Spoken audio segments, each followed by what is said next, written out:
everybody. Welcome to the No Name Music Cast. My name's Tim, and this is Joy. And just before we get started, I just wanted to remind everyone about our Facebook page, which is facebook.com/No Name Music Cast. That's facebook.com/No Name Music Cast. So please like us on there. We'll be posting some interesting content to go along with these episodes. Also, just like to mention once again that it's the month of May, and we are sponsoring Radio Freak Jam this month. We're very happy to be doing that. So go to freakjam.co.uk or go onto YouTube and look up Ian Husbands' YouTube channel, and you will see the great content that they put out there. And check that out. So anyhow, on with the show. So this week it's Joy's topic, and as ever, I don't know what Joy has up her sleeve about this for this episode. So Joy, it's over to you. Okay, so we are going to do movie soundtracks, but to keep this friendly, it's only 80s movie soundtracks. So we're going to go through what people vote as the top 80s movie soundtracks. We are not going to talk about Flash Gordon because we talked about that pretty heavily last episode, but note that it did come through. And so we're going to discuss what our favorites are, if we agree with some of the lists. Me and Tim are not movie buffs, so don't come for us when it comes to the movies thing.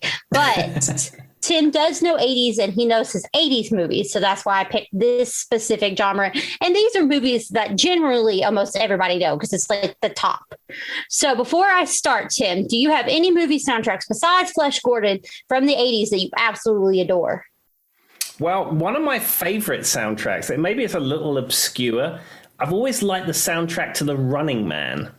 Yeah, that's very obscure because I don't even know what it is. It was a film with Arnold Schwarzenegger called The Running Man, and it's one of these like dystopian future films which is now taken place in the past. Makes sense. Because I remember I made a note, obviously this kind of thing I would do. I made a note of the date, because in the opening titles of The Running Man, it says on blah, blah, blah, blah, blah, blah. And it was like 2020, it's like February something 2020. All civilization has broken down and this, that, the other has happened. And I remember watching it on the day, and it's like, this is happening today. That makes sense, though. But it has Arnold Schwarzenegger in it, and it also has Jesse the Body Ventura from WWF wrestling fame, and it has it's about this game show where people can go on this game show if they're criminals, and they can redeem themselves by winning this game. Okay. And then the spoiler is, of course, the people that were supposed to have won never actually win. They get killed off and all this kind of stuff. And Arnold Schwarzenegger, I think he was a cop or was in the military or something, and he was scapegoated into being responsible for some kind of massacre with protesters. So he gets thrown on this game, and the idea being is everyone thinks that he's going to redeem himself. But of course, what happens is that he kills all the people in the games. Supposedly, he's going to win, and then he exposes the whole thing for being a sham, etc., etc. But another great 80s reference in it. They have like dancers that open the game on the show within the film, and all the choreography was done by Paula Abdul. Oh, which is fantastic. She's an amazing choreographer. So that I didn't know that's where that was going. Well, what about the soundtrack is so good? Well, it's a lot of it is like it's like incidental music type thing. It's like electronic-y. It's like what the 80s thought music in the future would sound like. Huh. I just imagine Xanadu, but I don't think that's related. Well, it's that kind. Yeah, it's that kind of idea. It's like sort of DX7 synthesizer-y type sounds and stuff. And there's a great song on there called Captain Freedom's Workout, and Captain Freedom being Jesse the Body Ventura. So the question being, was Arnold Schwarzenegger wearing skates? Was he on roller skates like Xanadu? That's the real question. No, he was not on roller skates. Well, the movie seemed interesting, but I was really hoping for the roller skates. That would have been a turn of events. All right, so a lot of these movies are going to be ones that you know of, but I'm not going to do them in any particular order. I just kind of researched the most popular ones that kept appearing, yada yada yada, and I'm just going to hint on a few of them that were my personal favorites to begin with. So, one of my all-time favorite movies is Footloose. Mm-hmm. I absolutely adore Footloose. I adore the soundtrack to Footloose. I adore Kevin Bacon in Footloose. Everything about Footloose is quality to me. I realize it is cliche, but that is a great use of a soundtrack to a movie, personally. And I'm assuming you've watched Footloose, Tim, right? I believe if I haven't seen the whole of Footloose, but I think it's one of those things that has been on somewhere, and I've seen bits of it, and I'm familiar with the concept of Footloose. So they're not allowed to dance. He listens to his music too loud. He's from out of town. It's cliche. I realize it is a cliche movie, and I probably should go with my mother because she was the one who kind of made me obsessed with Footloose, just out of the fact that she listened to it a lot.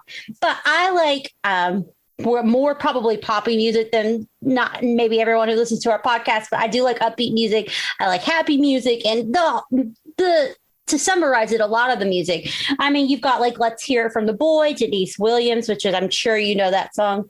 In fact, I'm glad you mentioned that because that is a pop song. You have these songs that take you right back to your youth. Yeah.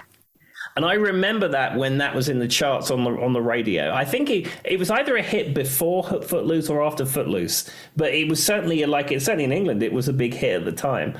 And I just remember like good memories of we was living in Hounslow at the time when we lived above that TV shop. Of course, you know where that is, Joy. That's the TV shop that I went to all the time. Yeah. Yeah, bottom of the high street used to be the Beacon Bingo Club. You remember that? Yeah, totally. They gave me a meat raffle there once. Fantastic. If you don't get that reference, go back a few episodes, everybody.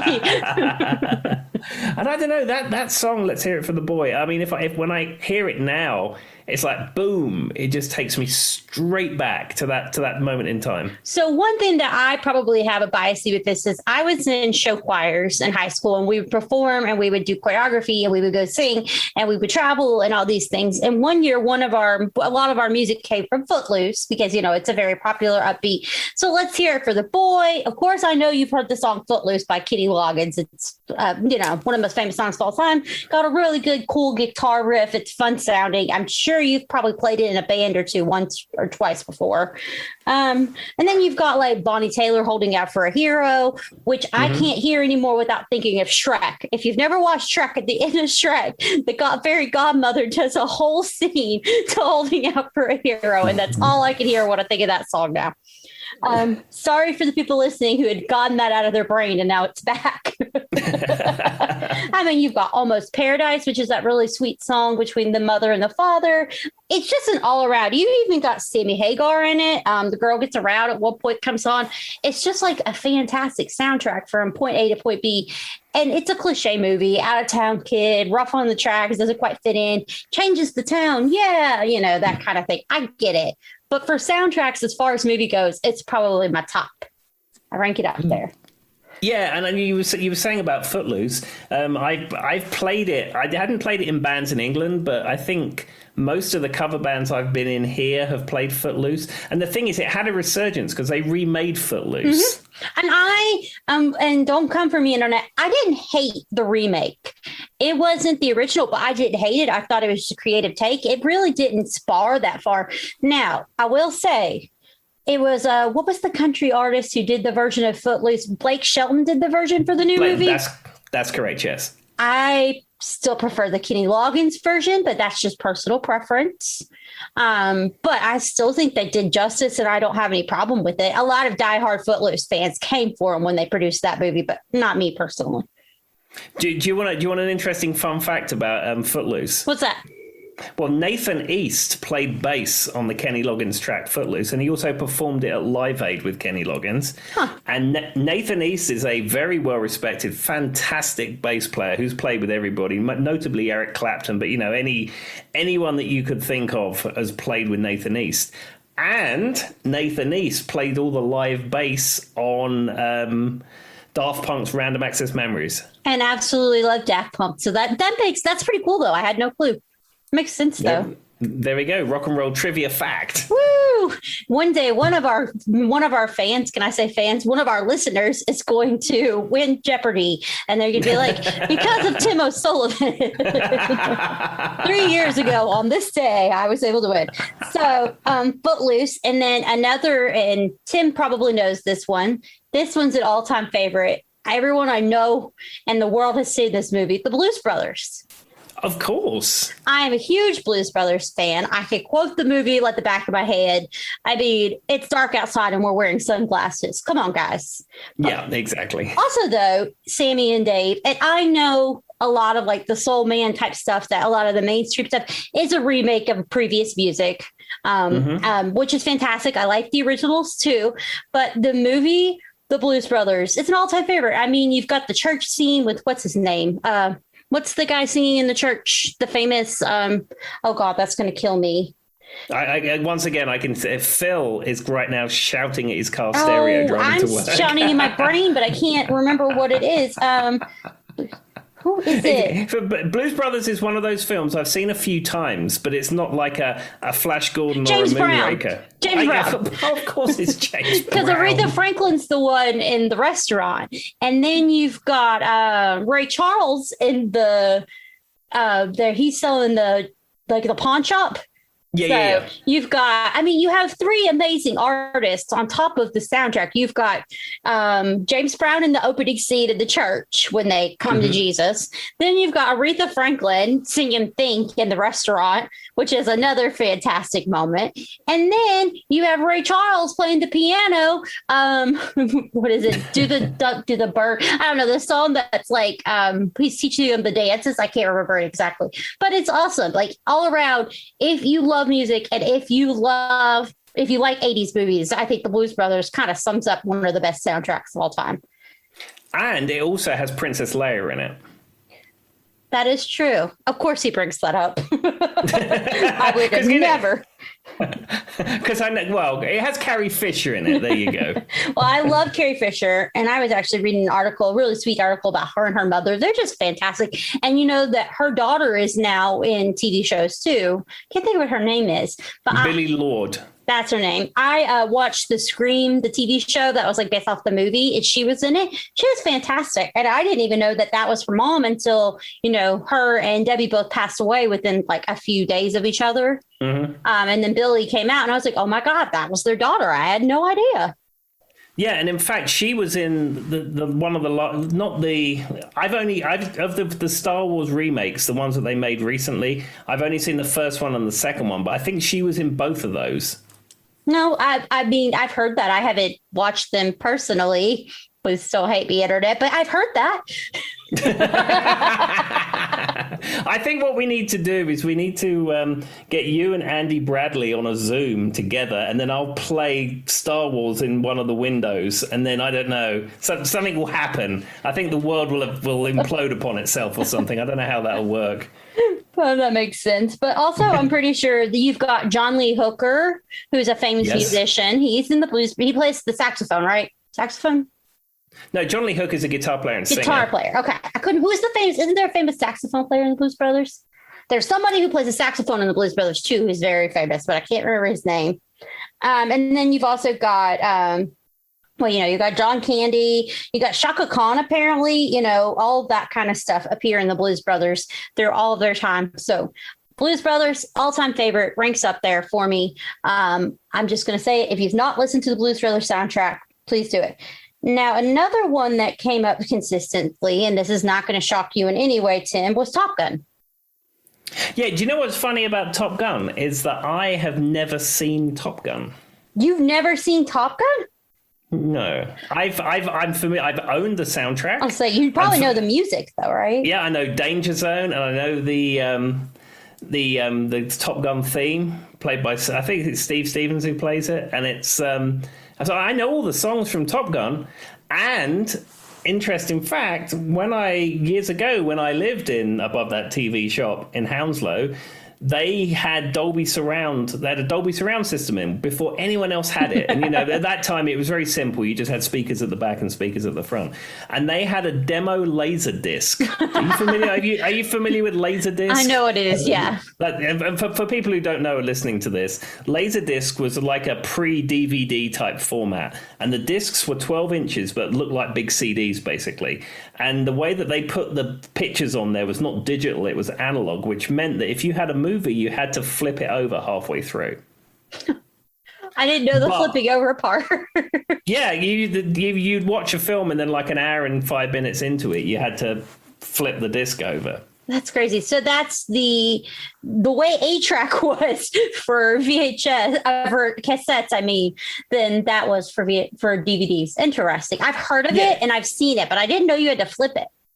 Yeah, because they hadn't really got to the thing of where you could compress the data like a DVD. Where you get hours and hours and hours of high quality, or a Blu-ray. We have hours and hours of high quality stuff on a small disc. It was the way they did it was analog, so the discs were really big.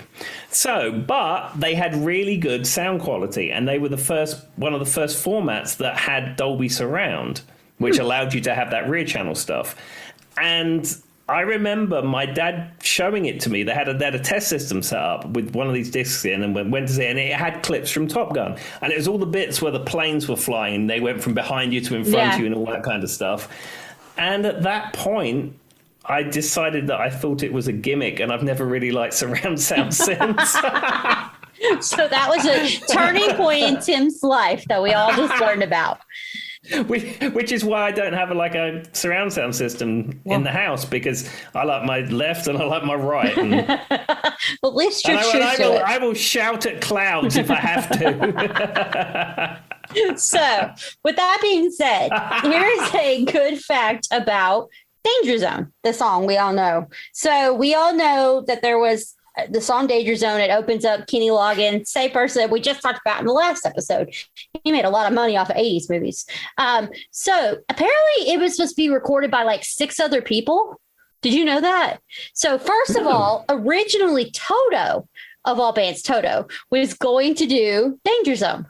And do you know what? Actually, now I come to think of it, I know that because I recently listened to Steve Lukather's autobiography, and now you mention it, I remember he said that they recorded a demo version of it. Apparently, legal conflicts between the film's producers and the band's lawyers prevented this. And then Bryan Adams, of all people, which is really strange to me, was the next person approached. And can you picture a Bryan Adams version of Danger Zone? Because I can't. Everything I do it in the danger zone. I mean, it would be very, okay. So then Adam refused any involvement. The film glorified war, and he didn't want to work with it. And then REO Speedwagon was then approached to record that. Really? Yes. Which, in all seriousness, I can't think of an REO Speedwagon version of Danger Zone. The movie would have been so different if any of these other artists. I could hear the Toto one because I think they could make it, pretty similar to the King. But the rest of these, okay. So REO Speedwagon was approached to perform Danger Zone, but the group declined due to not being allowed to contribute any of their own compositions to the soundtrack. Okay.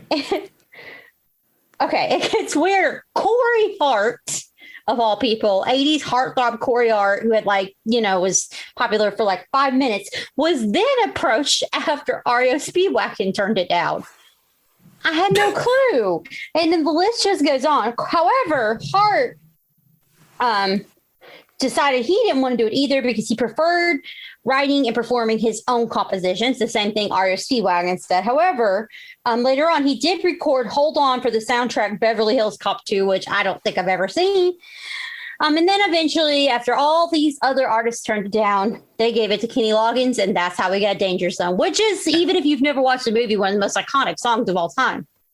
Exactly. I have a funny story about Danger Zone. So very early into my career at the place where we work, there was something that was thrown upon us that we had to do. And it was something that was very pressing, and we had to do it. And people came in It was like in the course of an afternoon, I'm not exaggerating, maybe 100 people came in. They came in with their computer. We had to do something. It was very important. We did it. And then they went off. But we wasn't told about this until about 25 minutes beforehand. Of course. It was like an emergency fix that we had to do. And the young lady I used to work with in the office in the help desk, she was not terribly impressed with the fact that this was going to descend upon us any minute. And she had her phone with Danger Zone on it, and she started playing it. And every time it finished, she hit play again. So all you had all afternoon was Danger Zone on a loop, and like it would finish and she'd be doing this fix, and then the person would leave the office, and then you think, that's it, no more Danger Zone. And then she'd go, and now whenever I hear Danger Zone, all I remember is that afternoon of all this work descending upon us, all these people coming in to have their laptops fixed. And so this lady I work with just running Danger Zone on a loop. I mean, that's fantastic, Tim. But did any of those people's computers catch fire? No, they didn't. Okay. No. This was in the pre-thermal event days. We will leave names unknown, but Joy's computer may have caught fire once. Anyway, that happened possibly at work, and it created a danger zone in the IT department, and multiple screws had to be rearranged, and many people, and I still never got my bag from Dell. If anyone from Dell is listening, you still owe me a computer bag. All right. There are people listening to this podcast super confused. Okay. Tim and I work at the same place. My computer one time may have caught fire. Moral of the story, I burnt my finger. It was a whole big to-do. A lot of computers had to be fixed. But we did not play Danger Zone when that happened, and we missed an opportunity, Tim. I think next time there is a thermal event, I think I'm cracking out the Danger Zone, because you never know. That would, oh my God. Anyway, that's why that was even funnier to me, because the entire time this was happening, I'm sitting there thinking, I don't think that was at our work, but we missed an opportunity. Absolutely. All right. What else is on that soundtrack apart from Danger Zone? Let me bring up the proper listing. So there's tons, but there's Only You is the first one that comes to mind, but I'm going to bring up the proper. Of course, I closed out of it before you asked because I was too far ahead of myself. Top Gun soundtrack. So Danger Zone, Hot Summer Nights, Miami Sound Machine. They're like in a bar, and that's what starts playing. Mighty Wings, Cheap Trick, which I'm sure you're familiar with. I don't know this song off the top of my head, but it says Through the Fire, Larry Green. Don't know if that rings a bell to you or not. There's a Top Gun anthem, which I know you talked about. Sitting on the Dock of the Bay, Otis Redding. I remember that part of the movie because that's a favorite of mine. You've got Great Balls of Fire, Jerry Lee Lewis. You've Lost That Loving Feeling, The Righteous Brothers, which has been used in like every movie since the beginning of time. How much are the Righteous Brothers probably worth now? Well, I'd imagine zero. So are the Righteous Brothers still with us? Oh, yeah, that's a good point. How much are their estates worth? I'm not up on my Righteous Brother knowledge, but if they are not alive, their estates are worth a lot because they've been used in like 1,000 movies I could think off the top of my head, and every car commercial, TV show, just from the beginning of time. Well, you know what they may have done? Because, did you hear recently that Bob Dylan sold his entire publishing catalog? Did you hear about that? No, but that's not shocking to me.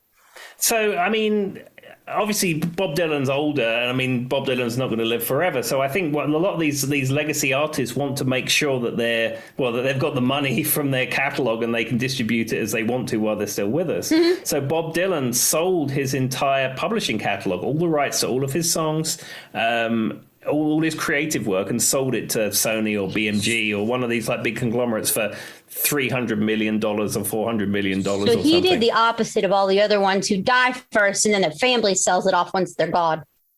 Yeah, and I think this is probably a better way of doing it, because then Bob can decide if he wants to give the money to a charity, if he wants to hand it to his family, if he wants to, however he wants to place the money and his legacy to continue, rather than what happens is, like you say, these artists die suddenly and then like their families are like sharks and just try and sell this stuff off to the highest bidder. Well, and Tim knows this fact, and I've said it before, we've talked about it. So there was a long time ago, there was a conversation between Michael Jackson and Paul McCartney about what is the best way to get money quickly. How do I earn money just like, on the fly? And he said, buy rights to music.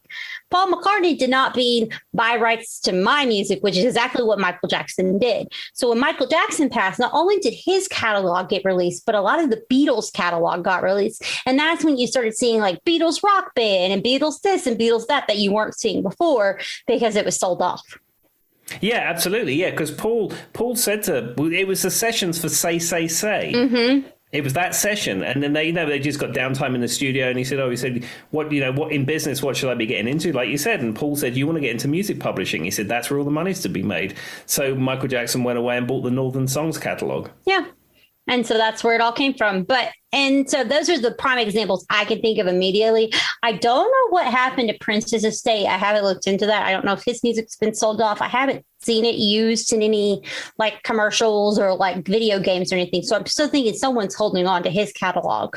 But that does happen legitimately when people pass, their catalogs get shipped off. So it sounds like Bob Dylan took the proper way to go about it. And why not sell it before you pass away so you have control over it? Yeah, absolutely. Yeah. Another thing was REO Speedwagon did make the cut. Can't Fight This Feeling was in there. And then it's the final countdown. Oh, the final countdown. I love the final countdown. That is such a great song. And back when I played in the band Rough Justice, which I do still consider myself a part of, but even though it'd been 10 years since I played a gig with them at some point. We used to do a version of the final countdown, and it was great. And again, you talk about songs that take you right back. I think of playing the final countdown at O'Neill's in Woking, again, place that you're very familiar with, Joy. Yes. With the parking. I was actually born there. I was born there. Yeah, Woking. But that's another song that, like, I think of the final countdown, and I think of playing that in O'Neill's with Rough Justice, and again, it takes you right back to that moment in time. Also, though, who can hear someone say the final countdown and not start singing that song? Truthfully, if you don't start singing that song, as soon as someone says the final countdown, I'm not sure I can trust you because it's instinctual for me. Yeah, because you just want to go, it's the final countdown. Yeah, you even have to do the sound effects. It's a fan. And like when people are referencing things and they're always putting the one from Rocky where he's running up the steps, Eye of the Tiger. Yeah. I think that one is so overrated, but like for me, but if I hear it's the final countdown, I have to do it. So maybe it just depends on the person. But anyway, all right. So that was some of the ones that have made it into the Top Gun soundtrack, which that's a pretty big variety. Oh, Berlin, Take My Breath Away. We've all heard that. That is I think aside from Danger Zone, I think Take My Breath Away. I mean, I think that's one of the iconic songs from Top Gun. Yep. Obviously, You've Lost That Loving Feeling and Great Balls of Fire, I'd probably say are the top two songs, and then the final countdown. So those were the ones that kept coming up. Another one that is a favorite of mine that pops up consistently, Dirty Dancing. Yeah, and for our friends who don't live in Southwest Virginia, Dirty Dancing was filmed not actually far from here. I actually interviewed for a job there once. Didn't get it. Did you now? But they took me, because I interviewed, they took me on a free tour of the whole facility and showed me where everything was. Oh, that's kind of cool. Yeah, you got to ride around this little bus with this girl that drives like a crazy person on a cliff in the middle of a mountain. But I got to see where Dirty Dancing was filmed, and I also didn't feel like my life was going to end at any time, which I totally did. Because, when I say this, okay, so I interviewed for just an HR position there. I work in HR. This is long before I started working where me and Tim work. When I was looking for new positions, it's one of the places I went. So they brought me in and they were talking to me, and their stick is that Dirty Dancing was filmed there. It's still their stick to this day. They use it very well. So one of the things in the interview they brought me around the mountain. And it's up on a mountain, guys. I mean, think steep mountain, middle of nowhere, Southwest Virginia. I don't know what the equivalent in England would be, but think middle of nowhere, banjo's playing. So with that being said, there's multiple different pieces in the camp, and then you've actually got the mountain, the lake, which is dried up now. There's no lake there anymore. But she drove me around and it was steep and she was in this giant van and like people were coming at us and she's just swinging the van around doing like 60 around all these curves. I didn't get the job, but I should have because I risked my life to see where Dirty Dancing was filmed. I literally saw my life flash before my eyes like seven. I'm like, I'm going to die up here. This is what I'm going to be known as the girl who died where Dirty Dancing was filmed. Well, the question I have for you is that when you finished the tour and you finished your interview and you got back to your car, did you think to yourself, I've had the time of my life? No, not even a little bit. Because after all that, the interview wasn't that great because I'm still like having a heart because she gave me the tour before we even interviewed, which I thought was weird. But I'm like, okay. And I mean, she's like, here's where they filmed this, and there's where baby runs up the stairs, and this is the house where she carries the watermelon. And then for people who don't know this outside of Virginia, our friends in England and stuff, Mountain Lake is dried up. There's no lake anymore. It's completely just desolate. There's a whole scientific reason for that I'm not going to get into, but there's nothing there. It's just an open field. So they show you the place where in the gazebo where they're doing the dance lessons at the beginning of the movie. And then when you look off the gazebo, you could see the area where supposedly they filmed the lift and all that kind of stuff. But it's literally just grass. No. Yeah, there's no lake. Yeah, I've been driven past it, but I've never been to it. We was on the way to a gig somewhere and said, "Oh, look, there's Mountain Lake over there." Yeah, it's not. I mean, it's kind of an expensive place because they do have that whole thing. And my friend who used to work there, they have celebrities who come and stay there. He talked about Adam Levine came once and they gave him a different name and nobody was allowed to look at him and just different things like that. So anyway, moral of the story is Joy almost died where Dirty Dancing was filmed, but she made it. And now she can tell you about it in a podcast. All right. So, theme song. Theme song. Of course, we all know I've had the time of my life. Fantastic song. We've heard about it. Bill Medley, Jennifer Warnes, great duo. And then Be My Baby, the Ronettes, which is a favorite of mine. I can hear that tonight. If I hear that every time, my heart just like, I love it. She's Like the Wind, which is also Patrick Swayze. Hungry Eyes. We've all heard Hungry Eyes. Stay by Morris Williams is one of my all-time favorite songs. I could listen to it on repeat. His voice is gorgeous. It is the epitome of what I think of when it comes to R&B. So hopefully you guys have heard it. If you haven't heard it, go listen to it. You Don't Owe Me, the Blow Monkeys. Love is Strange, Mickey and Sylvia. And if you've seen the movie, they're doing their little dance and it comes on, hi, Mickey. They do the part back and forth. So I'm assuming, Tim, you've watched Dirty Dancing. Can you recall anything from Dirty Dancing? I have seen Dirty Dancing, and I saw it in Germany when I went to stay with my uncle, probably in the late 80s, early 90s. And it was on a VHS tape, and I believe it may have had German subtitles, possibly. Okay. I think. Well, a fact about Dirty Dancing. Hey, Joy's got some of the facts this time for once. Patrick Swayze and Jennifer Grey hated each other. They absolutely couldn't stand each other. So the two main characters literally detested each other. And Patrick Swayze had recently, it was either his back or his knee. He had really suffered some really major injuries. And so basically through the whole movie, he's just in extreme pain and hides it really well. Yeah. So there you go. But I'm sure even though you have not necessarily watched it recently, you recognize some of those songs. Oh, well, yeah, 100%. As I said, I have seen it, but it was some time ago in Germany on a VHS tape that may or may not have subtitles. That makes it more interesting. If anyone has a copy of that, please send it to us. We want to listen. I want to see it in German subtitles or American English subtitles in German because I'm trying to imagine it. All right. So some of the other ones that popped up was Fast Times at Ridgemont High, which I'm not super familiar with. Have you watched Fast Times at Ridgemont High? But it popped up consistently across the board of 80s soundtracks. Yeah, I haven't seen it. I'm familiar with it because it has a Sammy Hagar song on it, I believe. Let's see. Fast Times at Ridgemont High soundtrack. It popped up a bunch, so a lot of people associate it. So I see it has The Waffle Stop by Joe Walsh.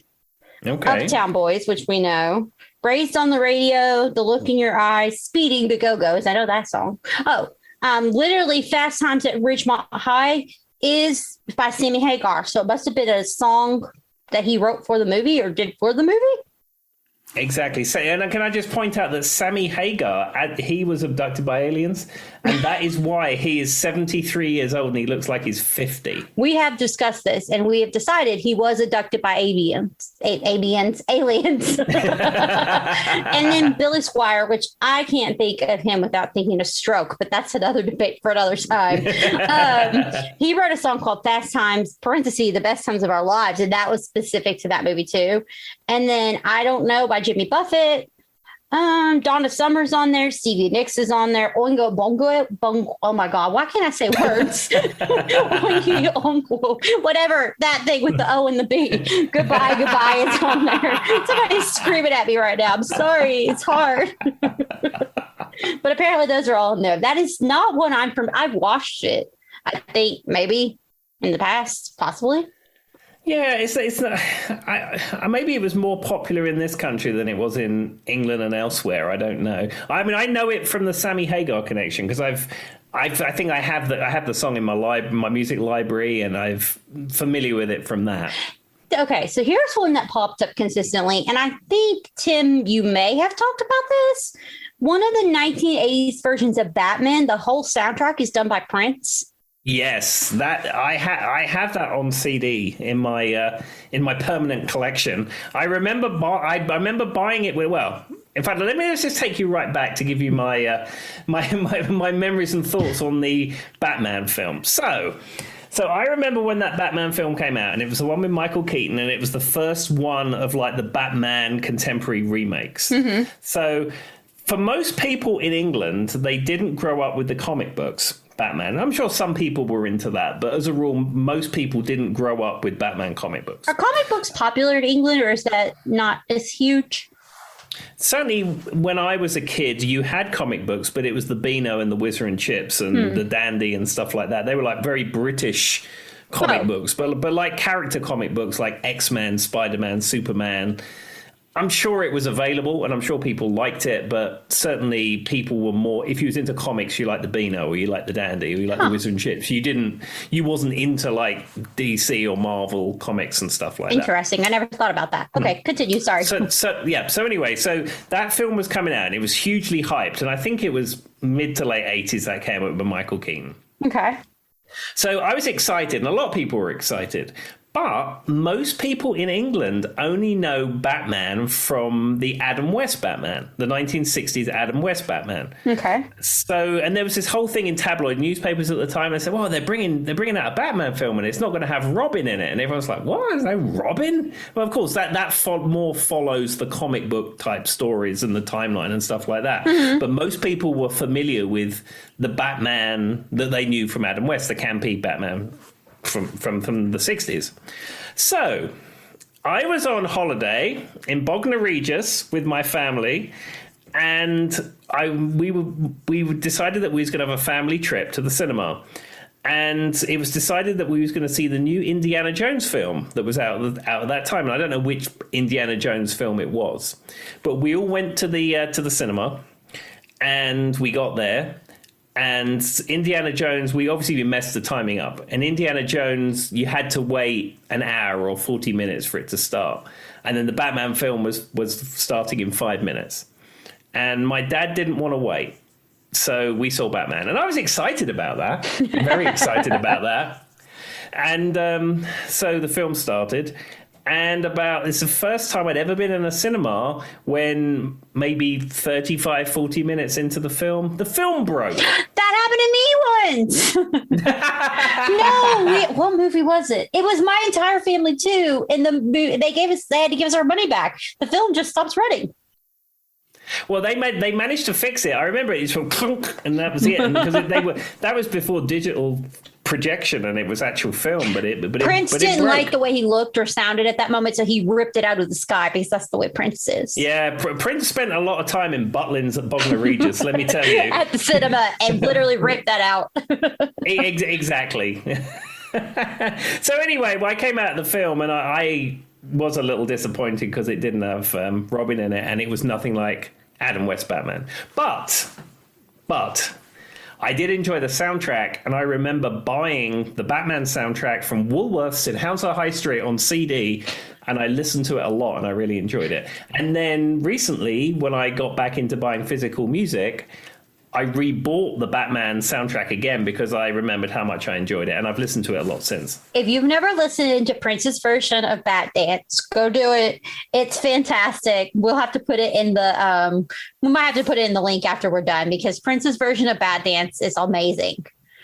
Yeah, I mean, there people. I remember that was at number one, and a lot of people hated it because it's kind of wacky, sort of. It's not. You know what it's like. It's like I think we spoke about this before. If you have like a musical, they have the overture at the beginning, which has little snippets from all of the songs that you're about to hear in the piece. And Bat Dance is almost like that, where it has snippets of dialogue and it has snippets of various other themes from the Batman album all the way through. That makes sense. Well, yeah, I had never really thought about that, but I guess you're right. Now that I'm gonna have to go back and listen to it myself when I pull that link, because I've never thought of it in that way. But it has one of the songs. It has the song "The Future" on it. It has the song "Electric Chair," "Vicky Waiting," "Party Man." That was another single from about that time off that album. And the thing is that gets me with Prince. I mean, again, such an amazing talent that we lost so early in his life. I mean, he wasn't that old. Is that like he created all that music basically in a vacuum? I mean, he worked with other people occasionally, and I'm sure he maybe had someone else in the studio occasionally. But every Prince album you see is like written, produced, performed, thought of, everything. Prince. It's almost like when I think of Prince, though, you're right, though. Like every song, everything is like, it's like he painted a picture of what he wanted to be through his music in a way. So he controlled a lot of the aspects of it to get out what he wanted from it. But that's crazy to think about how many albums he probably had, how many songs he had. I mean, I could think of probably 7 Prince, hits just right off the top of my head. If you ask me, I mean, how many people can't think you are, off the top of their head when you ask them. So I can't imagine not having someone to collaborate with, in the sense, like, I'm sure you had basic collaboration. Somebody was producing some of his music. I'm sure there was some backdoor people, but how was he able to collectively do that is just crazy. Because when I think of creativity, I tend to need to have somebody to feed off of, but he had the ability to just know what he wanted and went for it pretty much. Yeah, as I said, I mean, he, like you say, he has dozens and dozens and dozens of albums and all these amazing hits. And it's like you say, maybe there was some people around him, but like you look at all those credits, it's just like written by, produced by, mastered by, mixed by Prince. But he also wrote music for a bunch of other artists too, not just himself. If you Google songs that Prince wrote for other people, he wrote music for tons of other artists too. Yeah, the Bangles, "Manic Monday" is a Prince song. He gave that to the Bangles. I think he had a liking for Susanna Hoffs, and he gave that song to the Bangles. And there's a bunch of other artists like that. But I mean, "Manic Monday," Little Red Corvette was also sung by "Stand Back," "You Are My Love," "Nothing Compares to You," Sinead O'Connor was a Prince song. I don't think I even knew that. Obviously, I mean, if you Google it, there's tons and tons of other songs that were recorded by other people that he wrote. So, but I mean, I can't think, truthfully, I can't think of a lot of other artists that I would say had as many hits across the board they personally wrote, produced, and performed as Prince. No, and being such a talented multi-instrumentalist as well. Oh, yeah, he did play like 7 instruments. Yeah, all to basically virtuoso standard as well. I mean, like, because you get some people who play a bit of guitar and play a bit of bass and play a bit of keyboards and that kind of stuff. But whenever you see Prince playing any instruments, it's like, yeah, he's actually really, really good at that. Well, he also did "I Feel For You," Shaka Khan, which I love Shaka Khan. That's one of my favorite Shaka Khan songs. "Jungle Love" was sung by Prince, which I have to think, if Jungle Love, I can't speak to that. "Jungle Love" was performed by Prince, I have to think it would have sounded much differently. I could be wrong, but I think there was a creative spin on that one. I can't imagine that version being done by Prince. But also, like, you know, when he changed his name and he's famous for his purple and he's famous for his guitar he always played on, he really did almost, in a sense, I don't want to say spectacle because that sounds bad. He created what he wanted to be seen as across the board. Sure, absolutely. And I think that goes back to how he wrote, produced, and created all that music by himself. He was very much in control of his image and control of everything. Well, Matt, I have respect for him because that's crazy. And I could think on one hand as many other artists that I contribute to be able to do as well as he did in that. Because even most other artists, even if they wrote the song, there's like further other people help produce it, or there's somebody who contributed to it. You know, for him, it's like he was on his own. Yeah, absolutely. I mean, even if you look at like Michael Jackson, the bulk of Michael Jackson's songs were not written by Michael Jackson. And as far as I know, I think he played a tiny bit of guitar, but he didn't have an instrument, which was his instrument. Yeah. Well, I mean, you could think of Madonna. She wrote some of her own music, but she had a lot of people who contributed to her songs. She had people who were producing her music. I mean, Queen, though, had multiple people on most of their tracks. It's really hard to think of something. I can think of people who wrote a lot of songs for other musicians. There are a handful of people who did not do well for themselves, but wrote music for other people. But Prince did both, which is hard to think of.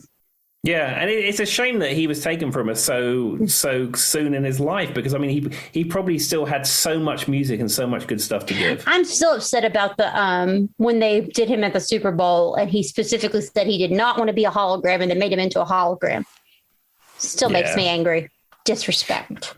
Yeah, it's that thing that like they have at Disney World where they call it Pepper's Ghost, where it's like two pieces of glass, one's at a 45-degree angle, and you project on one and then it appears on the other and it looks like it's a hologram. But yeah, you don't want that. Well, it wouldn't have been so bad if he had specifically said that's the opposite of what he wanted, you know. But of course, when we're talking about Prince, and I've got just a few more things I'll leave you with. Purple Rain. The soundtrack for Purple Rain came up on every 80s famous soundtracks I've ever heard, which, of course, was, you know, all written by Prince, movie by Prince. We all know When Doves Cry. So that one kept popping up consistently. Yeah. Do you know an interesting fact about When Doves Cry? It doesn't have bass on it. That is interesting because I've never noticed. No. And that's the thing you don't notice. And somebody told me that 20 years ago, and they said, you know, because When Doves Cry doesn't have bass on it. I said, of course it has bass on it. And then I went home and listened, and it does not have a bass line. And I looked into it further in the internet age, and apparently Prince put a bass line on it, and he said it didn't sound any good, so he took it off. Of course he did. That sounds like something you do. And then my personal favorite, Let's Go Crazy. You know, I love Let's Go Crazy. But yeah, that was another one. Of course, Prince, everything Prince came up. So basically Prince made it onto 2 soundtracks on this list because he's Prince and he's fantastic. I'm going to leave you with this. There's Don't You Forget About Me from Breakfast Club, you know, Simple Minds. So they weren't supposed to record that. Did you know that, Tim? It was offered to another person. They hated the song. No, I didn't. Well, actually, do you know what? I recently bought a Simple Minds CD of that era, and I remember reading the Wikipedia, because often when I buy albums and I listen to them, I like to read the Wikipedia article about the album. And sometimes you get extra facts that are not always in the liner notes. And I did read that I can't remember the name of the album was now. Maybe I should look it up to make my story better. So the story goes is they offered it to him, and they initially turned it down. They hated it. And it became their number 1 hit in America. Yeah, the album is Once Upon a Time. So that was the album they had out at that time. And they didn't want to put Don't You Forget About Me on it, because for the reasons that you just said, they didn't think it was a good track. But then, of course, it exploded with that film, and then the subsequent reissues of that album and special editions and picture discs and all streaming and all that kind of jazz now has that as a track on it. And it's been used in pop culture references on anything related to school. Since there was a Gap commercial where the kids are getting out of their car and they're coming in and they're all dressed like different members of the Breakfast Club. And I mean, even one guy gives like the fist in the air, like the end of the Breakfast Club. And there's a version of Don't You Forget About Me playing in the background. It's become kind of synonymous with that feeling, that back to school. I don't know why words are hard for me tonight, guys. Please don't judge me. But the guy who did Don't You Forget About Me, he actually offered it to Billy Idol first, who turned it down, wow. And Corey Hartman. And, you know, Corey Hartman just came out with Sunglasses at Night recently, and both of them turned it down as well. Corey Hartman's turned down multiple songs that could have probably made him more famous than he was, is what I'm getting from this podcast. It seems that his manager has made some poor decisions in his career. And if Corey Hartman's manager has not sacked his manager by now, I think he should have. Yeah, I mean, yeah, probably. Is Corey Hartman still alive? Didn't he like get addicted to drugs? Probably. I want to say, okay, let's look it up. I feel like Corey Hartman. Why do we keep putting a man on the end of it? Yeah, okay, he's still alive. He's 58. He did get addicted to drugs at one point. Oh. Yeah, I remember he had like a very rough past. But yeah, I mean, he's known for his hits of Sunglasses at Night and Never Surrender. But he could have been known for Don't You Forget About Me. I'm just saying, guys, or Danger Zone. I mean, he could have had both. He could have had the double. Yeah. He could have been known as the hit soundtrack guy. Yeah. And who is he now? He's a footnote on our podcast that we had to look up on Wikipedia because we didn't know anything about him. That's sad. We keep calling him Hartman instead of Hart. Poor Corey. If you're listening to this podcast, we love you anyway. Please keep listening. If you want to come on this podcast and redeem yourself, we're available. We record it at 7 p.m. US Eastern time. It's fine. We can probably fit you in if you're not doing anything. We'll put you on the schedule. You can explain all your choices because now we want to know. But I mean, think about it. And you have to wonder, though, that probably happens to plenty of musicians. They turn down songs all the time that they don't care for, and then it comes back and bites them. Exactly. So there you go. Apparently, Corey Hart could have been the king of 80s soundtracks, and he was not. All right, Tim, was there any 80s soundtracks before we go that we missed that you were sad besides Flash Gordon, but we've already talked about it, was not brought up? Well, I think you've missed maybe one of the most iconic ones. And this one has two soundtracks. It has a pop music-y soundtrack, and then it has an orchestral score as well. And that is Back to the Future. Oh, yes. I saw that, and we didn't even talk about it, but that one is a famous one too. Huey Lewis in the News. I mean, Huey Lewis, as we've spoken before, was a big thing before Back to the Future, but in the post Back to the Future world, mm-hmm. I mean, Huey Lewis, Power of Love, Back in Time. I mean, it's hip to be square. It's all hip to be square. I mean that even outside of the Back to the Future soundtrack, I mean, the Huey Lewis Sports album. I don't know if you're familiar with sports. Not a clue.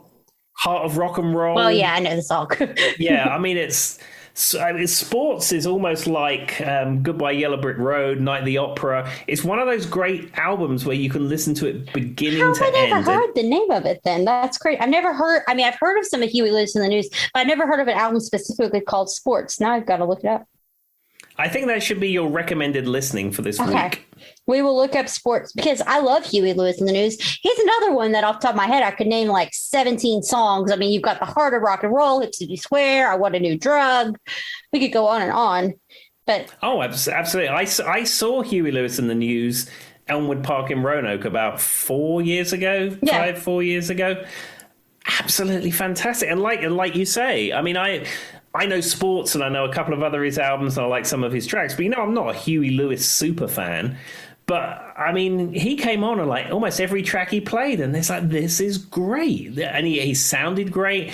And sadly, I don't know if he can perform anymore. He had some kind of terrible problem with his ears. And he said he can't listen to music anymore because everything sounds distorted. And as a result, he can't hold pitch when he sings. It's really sad. Oh, that is really sad. I never heard that. That's like a lot like when you hear artists who vocal cords they have problems with too. It's kind of disheartening. The Power of the Love was his number one hit. Right, from Back to the Future, I would say. Back to the Future. Yeah, so, and then, of course, you've got the Battle of the Bands contest with McFly. But, yeah, I didn't even think about it. I didn't even think about Back to the Future. And for some reason, it really didn't come up on any of the lists I looked at. A few of the other ones that come up that we didn't talk about was Lost Boys, which I'm just going to tell you for real, I'm not familiar with Lost Boys. I'm familiar with the songs from the Lost Boys, but I'm not familiar with the film. I'm not familiar with either, but it came up a lot. A lot of people love that soundtrack, apparently. I'm guessing from what Tim just said, it might be a good soundtrack. I don't know. Yeah, it's got some good. I think it's got that song In Excess and Jimmy Barnes on it, I believe. And then Pretty in Pink, of course, St. Elmo's Fire came up quite a bit, which I like St. Elmo's Fire. That one's famous. And then The Goonies was another one that kept coming up. Mm-hmm. Which my husband's a huge Goonies fan, so I've seen it many times.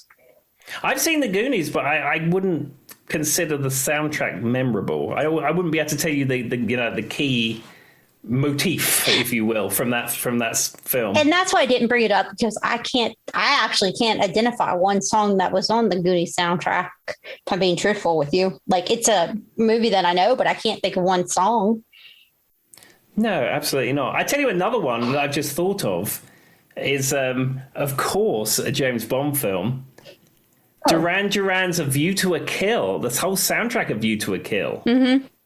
That's a good one, too. That's kind of a little bit more obscure, though, so I don't know that it would have came up. But no, I've heard that, and I've watched it, and it's good. Yeah, now I come to think of it, I think the bulk of that soundtrack is John Barry orchestral. Mm-hmm. But a lot of the orchestral songs follow the themes from the View to a Kill song.